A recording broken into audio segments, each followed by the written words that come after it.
Oui. Voilà. On peut couper. J'ai attaqué un BEP sanitaire et social au lycée Blaise Pascal à Ambert en 2011. J'ai obtenu le BEP en 2012. Puis suite à ça, j'ai aussi fait une formation au Greta d'Ambert. C'est là, à ce moment-là, que je me suis rendu compte que être auprès des personnes âgées plus particulièrement me plaisait, le contact avec les êtres humains. Et ça m'a donné envie de faire une formation pour devenir aide-soignante. J'étais au lycée jusqu'en terminale S. J'ai arrêté 3 mois avant le bac. J'ai travaillé très vite dans la restauration pour tout simplement gagner mon premier salaire. Différentes expériences aussi dans l'animation. J'ai fait aussi l'école des beaux-arts jusqu'à arriver ici. Mon parcours, il y a quand même quelques années que je travaille.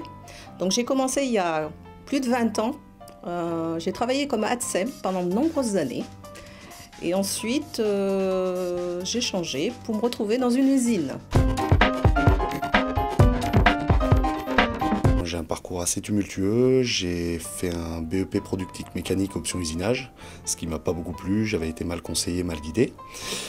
J'ai fait de multiples métiers, dont multiservices bâtiment, maçonnerie, plusieurs choses. J'ai fait un BEP sanitaire et social que j'ai obtenu en 2011.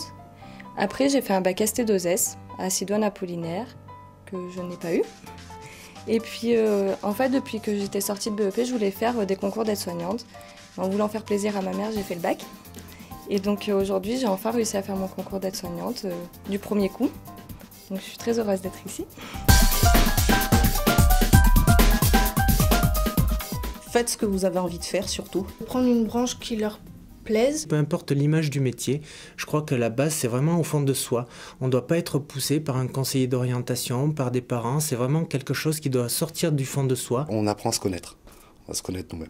C'est important de se poser surtout les bonnes questions. Alors c'est peut-être difficile, mais il faut prendre un peu de temps pour ça. Moi déjà, je leur dirais de profiter un maximum de leur stage parce que moi c'est là que je me suis rendu compte que ce qui me plaisait réellement au final. Essayez.